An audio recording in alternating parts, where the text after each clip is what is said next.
नमस्कार दोस्तों, स्वागत है आपका मुकुल स्टडी में। दोस्तों, आज का टॉपिक है बजट। ओके, बहुत ही इम्पोर्टेंट है। तो बजट हम पढ़ेंगे। और देखिए दोस्तों, बजट से क्वेश्चंस लगभग सभी परीक्षाओं में पूछा जाता है। ओके, और ये इसलिए इम्पोर्टेंट है क्योंकि ये हमारे देश के आर्थिक स्थिति में बहुत ज़्यादा इसका योगदान होता है। ओके, तो देखिए 2022 से 2023 एक साल में जितनी भी परीक्षाएं पूछी आएंगी उसमें सभी परीक्षाओं में बजट से क्वेश्चन एक न एक बनेगा ही बनेगा।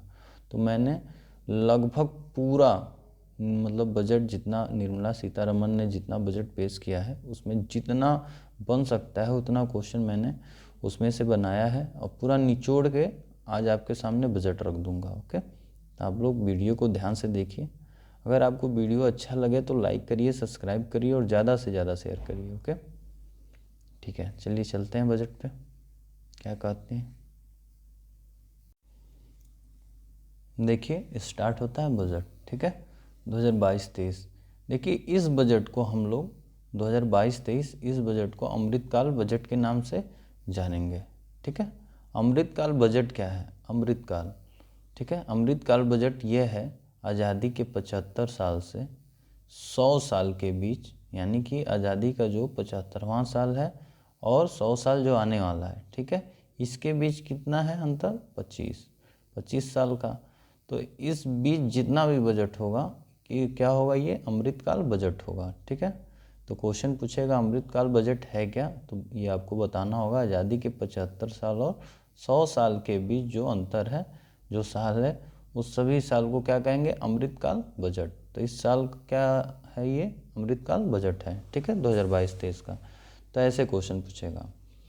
ओके, तो देखिए दोस्तों, बजट जो है ये मेंशन नहीं है और किसमें? संविधान में मेंशन ये है वार्षिक वित्तीय विवरण। ठीक है, वार्षिक वित्तीय विवरण ये आर्टिकल 112 यानी कि अनुच्छेद 112 के तहत है। और बजट ऐसे हम लोग नॉर्मल बोलते हैं। ठीक है, और उसमें संविधान में क्या लिखित है? वार्षिक वित्तीय विवरण। ये किस अनुच्छेद में है? अनुच्छेद 112। क्वेश्चन, पहला क्वेश्चन बनता है अनुच्छेद 112 के अंतर्गत क्या है? तो वार्षिक वित्तीय विवरण है। ठीक है, यानी कि बजट है। ओके दोस्तों, देखिए पहला बजट पेश किए थे षणमुखम शेट्टी। कौन पेश किया था? षणमुखम शेट्टी। दूसरा क्वेश्चन पूछता है सबसे ज़्यादा बजट किसने पेश किया है? सबसे ज़्यादा बजट किसने पेश किया है? मोरारजी देसाई ने। कितनी बार? 10 बार। ठीक है, मोरारजी देसाई ने कितनी बार? 10 बार। ओके, और देखिए ये 2021-22 का जो बजट है, ये जो निर्मला सीतारमन जी ने जो पेश किया है, ये पेपरलेस बजट है। ठीक है, पेपरलेस बजट। तो इसको ध्यान रखिएगा, पूछेगा कैसा बजट है, तो पेपरलेस। ओके, चलिए आते हैं।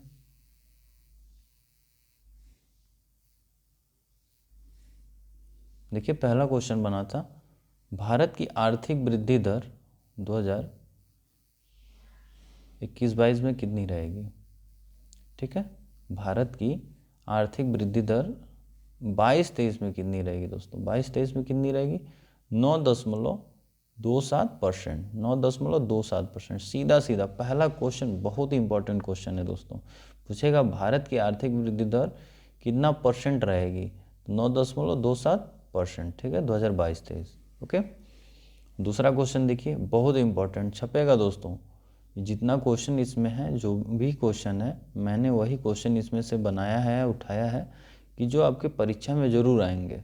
आप लोग अच्छी तरह इसको देख लीजिए, इसका नोट्स बना लीजिए और इसका PDF ले लीजिए। ओके, देखिए राजकोषीय घाटा, फिस्कल डिफिसिट 2021-22 में देखिए कितना रहेगा?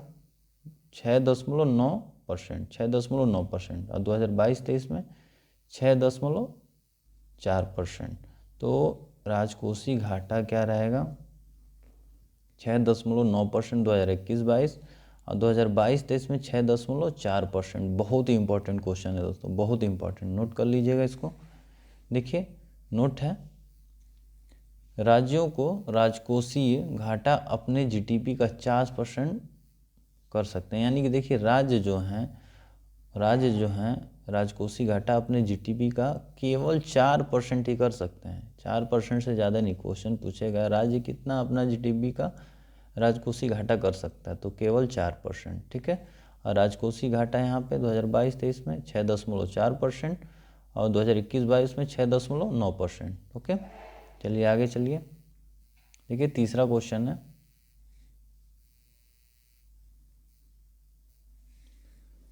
– 2022 के बजट को अमृतकाल का बजट कहेंगे, ठीक है। अभी मैंने बताया अमृतकाल बजट क्या है, ठीक है। आज़ादी के 75 से 100 साल के बीच जितने भी बजट आएंगे अमृतकाल के कहलाएंगे, ओके। तो 2022 का बजट क्या हो गया, अमृतकाल का बजट। अमृतकाल ये हो गया आज़ादी के 75, ये मैंने बताया आपको, ठीक है। तो इसको नोट कर लीजिए, पूछेगा सीधा सीधा एग्जाम में, ओके। देखिए इस बजट में अमृतकाल के अवधि के अंदर 4 प्राथमिकताओं पर जोर दिया गया है, 4 प्राथमिकताओं पर जोर दिया गया है 2022 वाले में। कितने कौन कौन से हैं देखते हैं, 4 प्राथमिकताओं पर जोर। देखिए पीएम गति शक्ति, पहला है पीएम गति शक्ति, प्रधानमंत्री गति शक्ति। दूसरा है समेकित विकास, ठीक है, समेकित विकास। तीसरा है उत्पाद संवर्धन एवं निवेश, सनराइज अवसर, ऊर्जा संक्रमण और जलवायु कार्य, ओके। और चौथा है निवेश को वित्तीय मदद, ठीक है। ये 4 पे बहुत ही ज़्यादा जोर दिया गया है, इसी 4 को लेके चलना है इस बजट में, ठीक है। इस बजट में इन्हीं 4 को लेके चलना है। क्या क्या, पीएम गति शक्ति, समेकित विकास, उत्पाद संवर्धन एवं निवेश, सनराइज अवसर, ठीक है, ऊर्जा संक्रमण और जलवायु कार्य, निवेश को वित्तीय मदद। तो दोस्तों इस पे भी क्वेश्चन बनेगा, वो 4 कौन कौन से हैं। मान लीजिए 3 दे दिया, 1 गलत दे देगा, ठीक है। तो पूछेगा गलत कौन सा है, तो इसको ध्यान रखिएगा, इसका नोट्स बना लीजिए, ठीक है। देखिए बजट का नोट्स तो ज़रूरी है, नोट्स बना के बजट का और अपने जहाँ पे पढ़ते हैं रूम में चिपका लीजिए, ओके। और उसको बार बार रिवाइज करिए। चलिए नेक्स्ट चलते हैं। देखिए चौथा क्वेश्चन बना है PPP, ठीक है, मॉडल, ठीक है, PPP model, public private partnership, ठीक है। पी छूट गया यहाँ पे। तो देखिए इस मॉडल पर मल्टी मॉडल लॉजिस्टिक पार्क बनाने की घोषणा की गई है। मल्टी मॉडल लॉजिस्टिक पार्क कितने बनाने की घोषणा की गई है, 4, ठीक है। किस मॉडल पर, PPP मॉडल पर, ठीक है, पब्लिक प्राइवेट पार्टनरशिप पे, ठीक है। जिसमें सरकारी और प्राइवेट मतलब बाकी निजी लोग, ठीक है। तो मल्टी मॉडल लॉजिस्टिक पार्क कितने बनाए जाएंगे, 4। सीधा सीधा क्वेश्चन पूछेगा PPP मॉडल पे लॉजिस्टिक पार्क कितनी बनाया जा रहा है या कितना बनाया जा रहा है, तो आप क्या बताएंगे, 4, ठीक है। आगे देखिए पांचवा, 2022-23 में सर्वाधिक प्राप्ति का स्रोत क्या रहेगा, ठीक है। 2022-23 में सर्वाधिक प्राप्ति का स्रोत क्या रहेगा, उधार और देयता, उधार और देयता कितना रहेगा। तो मान लीजिए 100 पैसा है, ठीक है, 100 पैसा है, 100 पैसा में से सबसे ज़्यादा 35 पैसा उधार और देयता पे रहेगा, उधार और देयता, ठीक है। इसके बाद आपका रहेगा जीएसटी पे, कितना रहेगा, जीएसटी पे 16 पैसा, ठीक है, 16 पैसा। और इसके बाद रहेगा आपका निगम कर और आयकर में, दोनों में देखिए 15-15 पैसा, ठीक है, 15-15 पैसा, ठीक है। आयकर पे भी 15 पैसा और निगम कर पे भी 15 पैसा, तो ठीक है। तो 2022-23 में सर्वाधिक प्राप्ति का स्रोत का कहाँ से रहेगा, सबसे ज़्यादा उधार और देयता से रहेगा, देयता, गड़बड़ हो जा रहा है, देयता, ठीक है। कितना रहेगा, 35 पैसा 100 में से। ये आएगा पेपर में दोस्तों क्वेश्चन कि 2022-23 में सर्वाधिक प्राप्ति का स्रोत है या क्या है, तो उधार और देयता है, ठीक है। कितना है, 35 पैसा। चलिए आगे चलते हैं। छठवां है 2022-23 में सर्वाधिक व्यय। देखिए अभी तक अब व्यय है, ठीक है, तो ठीक है सर्वाधिक व्यय रहेगा। देखिए पहला ब्याज भुगतान, ब्याज भुगतान तो 100 पैसा है, ठीक है। 100 पैसे में से 20 पैसे ब्याज भुगतान, सबसे ज़्यादा क्या रहेगा, सर्वाधिक व्यय 2022-23 में ब्याज भुगतान।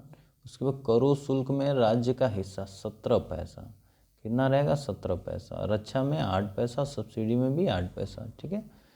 तो इसको ध्यान रखिए, पूछेगा 2022-23 में सर्वाधिक व्यय किस में रहेगा, तो आप बताइएगा ब्याज भुगतान पे, ठीक है। ब्याज भुगतान ये है, ठीक है, भुगतान, भुगतान, ठीक है, 20 पैसे का रहेगा, ठीक है। और करो शुल्क में राज्य का हिस्सा 17 पैसा और रक्षा और सब्सिडी में आपका रहेगा 8-8 पैसा, ठीक है। चलिए नेक्स्ट चलते हैं। देखिए दोस्तों 7वां है पीएम गति शक्ति को बढ़ावा देने वाले 7 कारक। पीएम शक्ति में बोला गया है, पीएम शक्ति जो पहला था ना, पीएम गति शक्ति बहुत ही इंपॉर्टेंट है दोस्तों, सीधा सीधा क्वेश्चन पूछेगा। 4 प्राथमिकता वाला तो हो गया, प्राथमिकताएं जो थी 4 बताया। अब पीएम गति शक्ति में 7 कारक जो बहुत इंपॉर्टेंट है पूछेगा। इसमें सड़क मार्ग बनाना, विमानपत्तन, रेल मार्ग, माल परिवहन, हवाई मार्ग, जल मार्ग और लॉजिस्टिक अवसंरचना, सड़क परिवहन। ठीक है, देखिए सड़क परिवहन इसके तहत देखिए इंपॉर्टेंट है, सीधा क्वेश्चन बनेगा नेशनल हाईवे 2022-23 में कितना किलोमीटर बनने का है।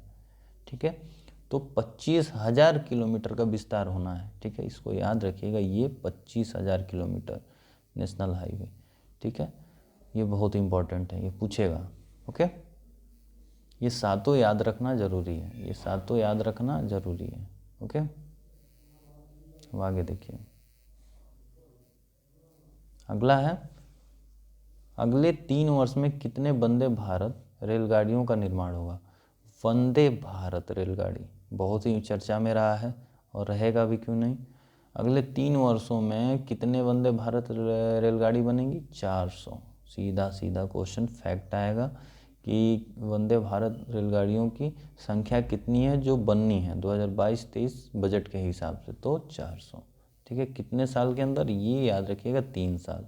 ठीक है, ये भी क्वेश्चन बनता है, कितना साल दे देगा, 5 दे देगा, 8, 10, तो यहाँ 400 है तो उसको देख के कन्फ्यूज हो जाएंगे। तो 3 साल के अंदर बनेगा 400 रेलगाड़ी। ठीक है, देखिए इसी के तहत एक कवच, वर्ड कवच शब्द निर्मला सीतारमन जी ने बोला था। ठीक है, तो कवच जो है बहुत लोग नहीं इस पर ध्यान दिए, तो कवच है क्या, तो कवच देखिए है, इसमें कवच की बात क्या है, इसमें एक पटरी पे जब 2 रेलगाड़ी एक ही पटरी में आमने सामने आ जाती हैं तो एक्सीडेंट हो जाता था, लेकिन अब ऐसा नहीं होगा।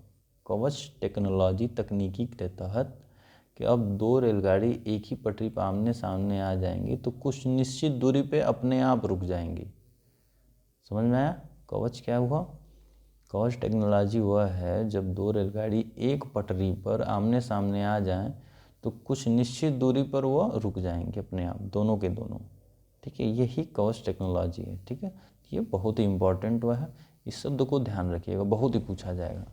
ठीक है, और देखिए इस कवच के तहत इसको बनाया जाएगा 2000 किलोमीटर का नेटवर्क बनाया जाएगा। ठीक है, क्वेश्चन पूछेगा कवच के तहत कितने किलोमीटर का नेटवर्क बनाया जा रहा है, 2000 किलोमीटर। ठीक है, रेलगाड़ी वंदे कितनी है, कितना बन रहा है उसमें, वो 25,000 था। ठीक है, और यहाँ पे ये 400 वंदे भारत ट्रेन बन रहा है और 2000 किलोमीटर कवच। ठीक है, तो कवच क्या है समझ में आया। ओके, आगे चलिए, देखिए PIL, PIL क्या है, प्रोडक्शन लिंक इंसेंटिव। ठीक है, इंसेंटिव ये स्कीम है, क्या स्कीम है देखते हैं। देखिए इसमें 14 सेक्टर में 5 साल के अंदर 60 लाख नौकरियों के लिए 30 लाख करोड़ रुपया खर्च करना है। ठीक है, PIL प्रोडक्शन लिंक इंसेंटिव, ठीक है, स्कीम, इसमें 14 सेक्टर हैं। ठीक है, और 5 साल के लिए अवधि कितना है, 5 साल।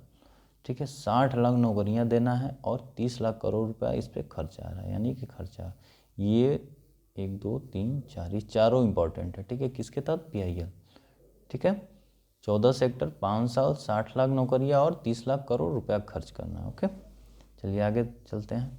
देखिए national ropeway development programme, national ropeway, देखिए नेशनल रोपवे, रोपवे क्या है, रोपवे उड़न खटोला है, उड़न खटोला है।